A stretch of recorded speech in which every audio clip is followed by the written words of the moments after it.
ഇവിടെ കഴിച്ച പിശാച് കൊതി വിടുവെച്ച് വിശ്വാസാ അങ്ങനെയുണ്ട്. അങ്ങനെയുണ്ടാ? അതില്ലേ അമ്മ? എന്നിട്ട് അമ്മ ഇന്നുവരെ ഇത്രയും കാലം ഇവിടെ ഇരുന്നിട്ട് ഒരു പിശാശും മതി. നമ്മളിരിക്കുമ്പോ യാതൊരു പിശാശ്. ഞാൻ കഴിക്കുമ്പോൾ അങ്ങനെ ഉണ്ട്. ആണോ?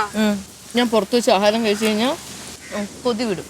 പിശാച് കൊതി വിട്ടിട്ട് ഉറങ്ങിയൊക്കെ എണീറ്റ് അത് കഴിയുമ്പോൾ എനിക്ക് അറിയാൻ പറ്റും. ഈ കൊതിക്കോതാന്നൊക്കെ പറയത്തില്ലേ, അങ്ങനെയുണ്ട്. എനിക്ക് ശരിക്കും അങ്ങനെ ഉണ്ട്. അതുകൊണ്ട് എനിക്ക് പുറത്ത് വെച്ചൊന്നും ആഹാരം കഴിക്കാൻ പറ്റില്ല. എന്തായാലും ഇവിടെ ഇരുന്ന് വെച്ചാൽ അങ്ങനത്തെ പ്രശ്നം വരില്ല. എവിടെയെന്ന് വെച്ചാൽ എനിക്ക് സംഭവിക്കും. നോക്കാലോ. ഞാൻ ചേച്ചിയെ വിളിച്ച് പറയാം. അന്ന് കഴിഞ്ഞ ദിവസം ഞാൻ പുറത്തുനിന്ന് ആഹാരം കഴിച്ചു രാത്രി. അപ്പം അമ്മ പറഞ്ഞു പുറത്തുനിന്ന് ആഹാരം കഴിക്കരുതെന്ന്. അത് രാത്രിയാണ്.